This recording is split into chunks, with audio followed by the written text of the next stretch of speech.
Hello, hello, hello, everyone. Thank you for tuning in. I am JayLee. This is JLeesCorner. Yes, I'm still in my onesie. Whatever. Anyway, this is my review for the Real Housewives of Potomac. Okay, season 5, episode 4. Okay, let's get it started. Do not forget to wait. No, that's not what I do. Honey, it's late. I'm sleepy. Do not forget to subscribe to my channel to become a whole JayBird, JayBird, dun dun dun dun dun, and all that goodness and stuff. That's what I was supposed to do. Okay. Do not forget to also. Oh my goodness stuff. You can. Girl, I'm so confused, girl. That mean I ain't supposed to do it. Y'all know, like, comment, share, subscribe, inhale, exhale, relax, relate, release, and all that stuff. To yourself. Okay, let's move on. We see Gizelle. I had to move right past it. Gizelle is with her daughter, Grace, the oldest one, at her little dance practice or whatever. Gizelle is embarrassing. Gizelle can't dance. Gizelle is being goofy. And I'm like, I know she think, oh, it's funny. Ha ha ha ha ha. Don't embarrass me in public, mama.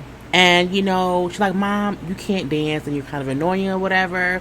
And so we see all the people walk out. Gizelle and the little girls in there talking or whatever.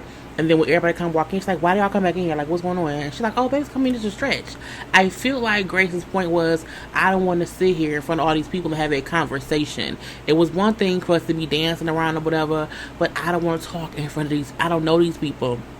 And so she's like, I'm just a little bit annoyed. Just a little bit annoyed. Was it about me? It's about your dad? It's about me and your dad? I feel like Gizelle don't get... Her kids don't want them together. Her kids feel like it's some fake shit. And I got time. Gizelle, read the room. You read everything else? Read the room, okay? We then see at Karen's house. Karen still has that man, Matt, that white man, who we still don't believe was her friend in real life. I guess he's her assistant. But he's supposedly still her assistant or whatever. And she wants me to come over because she wants to have a party. She brings about, I have not had a party in 3 years. And so it's time to have a housewarming party for our new house here in Potomac, okay? We then see she has some white man come in. I was like, what is this other white doing here? Like, why is he finna dress clothes? What's going on? She wants to do a singing telegram that she's going to send to people, but she can't afford to send a man to each person's house. So she wants to record this man singing a telegram at her house, and she gonna send it to everybody else. This was weird. Okay, this is the man singing a song. I feel like he was supposed to match the throne because he's like a royal singer. I don't know. I feel like Karen sitting up there. Karen ain't dressed for the part. Karen looks weird. Karen doesn't match the white setting, the goldness of it all. Up there in that purple Thriller jacket.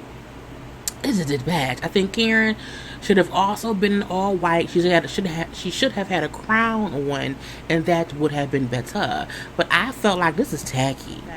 We then see Wendy and Robyn hangs out. So the boys out there playing football and stuff. But the fact that Robyn brought margaritas, okay, alcoholic drinks, why y'all up here drinking at the park with the children, okay? How irresponsible. Okay, I'm a firm believer to not have any alcoholic drinks when you are in control of children. Like at your house, whatever, because you ain't got to drive nowhere. But y'all drove to that part. You got to drive back, Robyn. That's not good. Okay, anyway, so they discussed the whole sip and see thing and whatnot. And I'm saying, but then when Robyn's son came and like sat in between them, and it was like, she's like, why you come sit right here? You're like, because I want to listen. I want to hear. I'm looking like, get your ass over there somewhere. And they laughed or whatever. But, Wendy then goes on to bring up, well, the group can be very rah-rah. The boy left. And I do feel like, if more than 3 people are talking to you, it can come off as someone's attacking you. So I get that, you know what I'm saying? So, it's a bit much and whatnot. Okay, well, that's fine, you know what I'm saying? But what did Candace say about us, okay? And Wendy tells her, well, she don't like Ashley. She likes Karen. Gizelle's a monster. She's like, she's what? Yeah, Gizelle, like, a mean monster or whatever. And we see the footage of Candace saying that to Wendy. She's like, oh, okay, I can't believe that. And then She also brings up, I can't believe that Karen and Ray still be having sex. Karen always acting as if she at the house and saying popping that puss all around. She not popping up puss on her hands and around. I said, I don't think she is either. But again, I mean, it's just, we know that Wendy and Karen don't like each other. But, we're going to leave that be or whatnot. So then we see Ashley and Candace meets up for coffee. I was like, well, this is different. Okay, and we see that Ashley brings the baby, and then they come and they sit down and have a conversation or whatever. And first of all, I don't like how in the confessional Candace keeps commenting and saying that baby Dean looks too much like Michael and she can't wait for him to look like Ashley. It'll be better. I'm looking like, stop talking about people's kids and who they should look like. Okay, a kid has a 50-50 chance to look like either parent. Stop, Candace, just stop. Okay, anyway, Candace thanks Ashley, for coming to check on her at her sipping seat when she left or whatever, and also understanding that at the whole dinner thing or whatnot, how she did not want to have a conversation with her in front of the group. And she's like, well, okay, that's fine, but you had no issue coming at me on social media in front of all the world while I was in labor. Okay, so you can't act as if you don't want to have any kind of argument or situation in front of people, because that ain't you did it anyway. And so Candace said, look, we both were going back and forth on Twitter. You would come back at me. She's like, yes, but I stopped because I was in labor. I went and I had a baby or whatever. And Candace said, look, I did not know that you were in labor. I don't follow you on social media, so I didn't know that. Had I known, I might not have said what I said. Okay, so they then kind of start disagreeing because Ashley felt like Candace doesn't understand the severity of what she was saying. You know what I'm saying? How inappropriate it was, and how she was coming out very like she did not understand how mean it was or whatnot. And Candace was like, no, I do get it. You don't want to hear me, whatever. So Candace, I'm sorry. I can apologize for not being as understanding with my opinion regarding you and your life and your choices or whatever. Because again, the whole thing was Candace kept making it seem as if Ashley did not really want a baby, and then kept wanting at that or whatever. So that is what it was. She accepts her apology. You can just, and you also, you can't keep holding on to shit. You keep doing that, and that's what makes things worse. I'm trying to not do that, a lot. I want to start letting things go, but it's hard. Like with me and Monique. She brings up how, had I known, again, if I had known, had she known that Monique and Sharice were so at odds or whatever, and she knew that Monique would have been upset at her for inviting Sharice to her wedding party or whatever, she would not have done it. And then Ashley like, Monique told me that something happened, whatever, because her and Sharice sat near each other or at the same table at my baby shower, and they were okay, but she told me something happened between after my baby shower and before your wedding party or whatever, and she told you what had happened. So that's why she was shocked that you acted as if you had no idea it was some beef going on. But Candace came back, I don't know, but she admits that her and Monique talk almost every day. And I feel like it's impossible if y'all talk like every day and you're acting as if you had no idea. But again, we already know that on Candace's live on IG, she said that she knew about the old situation. So we gonna stop acting as if she didn't have any idea about it. So we're gonna leave that be. So we do see as they're talking or whatever, everyone starts getting the text from Karen that is the invite to her housewarming party. Okay, so we see Ashley and Candace see it together. We see Wendy at home with her husband. She sees it together. We then see Robyn and Gizelle, who FaceTime each other after seeing it or whatever. Now, Wendy was like, I can't believe she invited me. Like, it's just weird, but I might go. I don't know. And then when Robyn and Gizelle get on FaceTime to talk about it or whatnot, and seeing Robyn gonna say, well, who has a housewarming when they're renting the place? I'm like, a lot of people have housewarmings when they move to a new place. If it's their first new place, you don't have a housewarming for like your fourth or fifth new place. And I don't think the point of this housewarming is for gifts. It's just a celebration that we moved, back to, Potomac or whatever. Robyn tells Gizelle, I talked to Wendy, and Wendy said that Candace said that you are a whole mean girl monster, okay? And now Gizelle is upset. I was like, girl, the telephone gossip around here is thick, okay? Now, we do see Monique is at home, bringing up how it's hard being a mom, and a lot of times she finds herself throughout the day just having to just breathe. Because, again, it's so much going on. The two older kids always need something or whatever. The baby be crying because he needs something too. So it's 3 kids that she's consistently having to deal with, who always want something, and she feels as if, it's a lot on me. And so they put the 2 older kids to bed. They then downstairs having some wine. Baby Chase is awoke. And they chit-chatting or whatever. It's their little in-house date night wine drink, okay? And then, she brings up how, it's just a bit of frustration I have, I feel like I don't have enough help, I just feel like, when I go out of town, I make sure that you're all set, like, you don't have to do anything. I make sure that you are well taken care of, and I feel like when I'm here, I just don't have the same thing or whatever. He was like, you have free reign of all the money to do whatever you need, like, hire whoever you need to hire. I felt 2 ways about Chris saying that. I felt like, one, Monique wasn't expressing what her real issue was, so his response seemed insensitive. At the same time, Chris's response was, if you need help around the house because you're overwhelmed, hire some help. You don't have to do it all on your own. We have enough money to where that should not be an issue. I do feel like if you have 3 children, you're busy working or whatever, it's nothing wrong if you can afford help. But I don't think it's fair is for you to be able to afford help. You don't want help, but you want to complain about needing help because you want him to help. But he ain't gonna want to do that. You know what I'm saying? And I'm not saying that Chris should be off the hook with helping his wife with his children, but I also feel like if he showed you he can't be this hands-on every day, I'm going to be running around the kids kind of dad. He like, if you need some mommy help, hire a nanny. I can be daddy to us. It's a weird thing. Like, I don't want to make it seem as if I'm saying that she has to be the one to make sure the kids are okay. I'm not saying that. Like, I'm not saying that, but I do feel like he's telling you, like, whatever you need help with, let's hire someone because I can't do it. For whatever your reasons are. And I feel like that's something that a lot of people don't have. A lot of people would love if their husbands, what? Hire a housekeeper. Hire a nanny. Hire this and hire that for them to help you do whatever it is you need to do. So I'm leaving it there. Anyway, she's like, well, that ain't what I want. Okay, I'm saying we don't date anymore. Let's opt in a date. And I've still looked at, like, even after that, I have to still do everything and be the one kind of responsible for the family. I don't want to keep doing that, and feel aware about it. And then like, you be busy so much or whatever that, at times there are things that I want and I miss that I need from you that I don't get, and then that causes me to get frustrated. Chris just wants some pussy. I don't think Chris wants anything else besides he wants good sex and food from his wife. And that's about it. And I think he feel like if I get those 2 things, you can have whatever you want. The world is yours. But what she wants is time with him.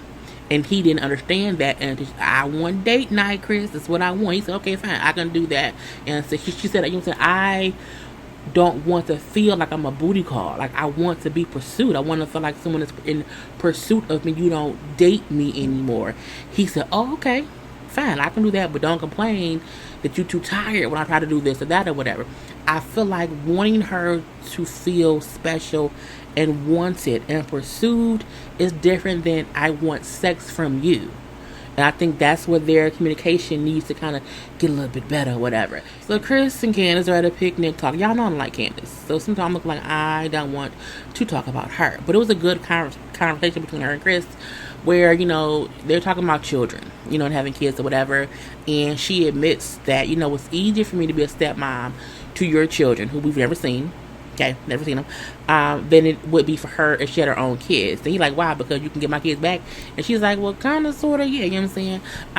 If I had my own kids, I would be fully responsible for them.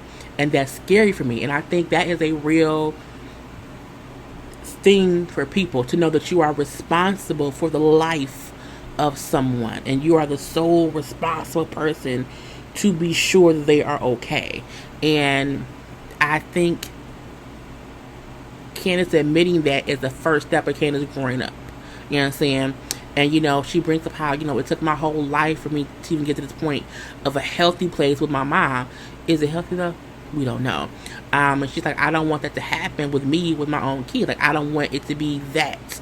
And Candace's issue is she don't know if she has it in her to be a good mom because she had a shitty mom. And so that is a fear she has. And she needs to work on that. Okay. They then discuss Candace's issues with the ladies or whatever. She tells Chris that she did talk to Ashley now on better terms. He said, well, that's good. Step one. And she's like, yeah, we're starting over or whatever. And I think I need to talk to the other ladies. He said, the best thing is to do is discuss things, one-on-one. You know what I'm saying? That's what you should do. Okay, I think I'll start that at Karen's housewarming party. So over at Gizelle's tacky ass house, her house is so tacky. Like the decor, you can tell she did it. Girl, I just don't like it or whatever. Her friend Cal comes over, who we've seen before, but she brings up to him how not only that, Gizelle redecorated the whole house, and in her room, she don't even have closet space. She has racks of clothes.